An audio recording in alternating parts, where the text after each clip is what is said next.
बानी पीटीआई ने सवाल किया, सुप्रीम कोर्ट समझती है कि मैंने गुज़िश्ता समात पर सियासी पॉइंट स्कोरिंग की। मुझे तकलीफ हुई जब ये कहा गया कि मैं गैर जिम्मेदार कलेक्टर हूँ, इसलिए लाइव नशर नहीं किया जाएगा। इस पर चीफ जस्टिस ने कहा, अदालत अपने फैसले की वजाहत नहीं करती। आप नजर सानी अपील दायर कर सकते हैं, आप अभी अपने केस पर हैं।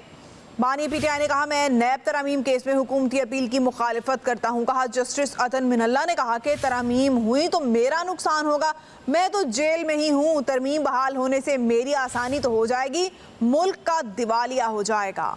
कहा, मुझे 14 साल की कैद हो गई कि मैंने तोशाखाना तोहफे की कीमत कम लगाई। 2.25 करोड़ रुपए की मेरी घड़ी 3 अरब रुपए में दिखाई गई।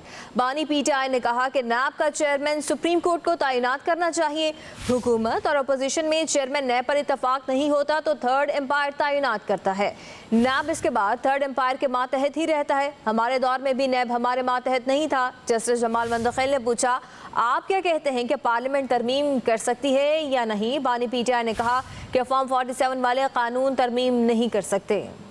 जस्टिस जमाल मंदखिल ने कहा कि फिर आप उसी तरफ जा रहे हैं जो केसेस ज़ेर इल्तिमा हैं। जस्टिस अतन मिनल्ला ने कहा कि इन तरमीम को कलअदम करार देने की कोई वजह नहीं थी। शायद आपने मेरा नोट नहीं पढ़ा। नैब से मुतालिक आपके बयान के बाद क्या बाकी रह गया है? क्या आपका नैब पर एतबार रहेगा? बानी पीटीआई ने कहा, मेरे साथ 5 रोज़ में नैब ने जो किया उसके बाद क्या एतबार होगा? 27 साल कबल भी निज़ाम का यही हाल था, जिसके बायस सियासत में आया। गरीब ममालिक के 7,000 अरब डॉलर्स बाहर पड़े हैं, उसको रोकना होगा। दुबई लीक्स में भी नाम आ चुके पैसे मुल्क से बाहर जा रहे हैं।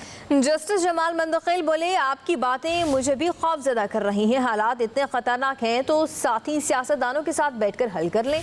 जब आग लगी हो तो नहीं देखते कि पाक है या नापाक, पहले आप आग तो बुझाएं। बानी पीटीआई ने कहा कि भारत में अरविंद केजरीवाल को आज़ाद करके सज़ा मुअत्तल करके इंतखाबात लड़ने दिया गया।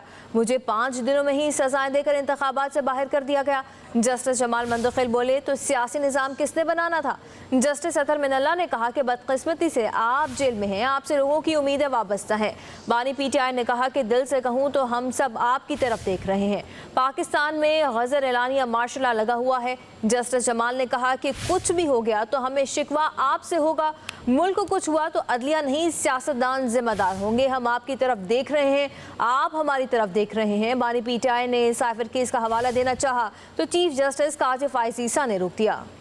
कहा, साइफर केस में शायद अपील हमारे सामने आए, हमारा यही खदशा था कि आप ज़ेर इल्तिवा केस पर बात न कर दें। बानी पीटीआई ने कहा, मैं ज़ेर इल्तिवा केस की बात नहीं कर रहा। जस्टिस हसन अजहर ने पूछा कि आपने पार्लियामेंट में बैठकर क्यों नैब बिल की मुखालिफत नहीं की? बानी पीटीआई ने कहा, यही तो बताना चाहता हूँ कि हालात ऐसे बन गए थे, साजिश के तहत हुकूमत गिरा दी गई। चीफ जस्टिस ने कहा कि खान साहब, आप 2 मुख्तलिफ बातें कर रहे हैं। एक तरफ आप एहतसाब की बात कर रहे हैं, दूसरी जानिब एमनेस्टी देते हैं। बानी पीटीआई बोले, हमने हुकूमत आने के बाद ब्लैक इकॉनमी को मेन स्ट्रीम में लाने के लिए एमनेस्टी दी। चीफ जस्टिस ने फारूक इशनाई को बानी पीटीआई के सामने कर दिया। कहा, ये रुकने पार्लियामेंट हैं, दुश्मन नहीं। पार्लियामेंट में बैठकर मसाइल हल करें, मुल्क को आगे बढ़ाने की ज़रूरत है। कहा, हम सियासी बात नहीं करना चाह रहे थे मगर आपको रोक नहीं रहे। डायलॉग से कई चीज़ों का हल निकलता है।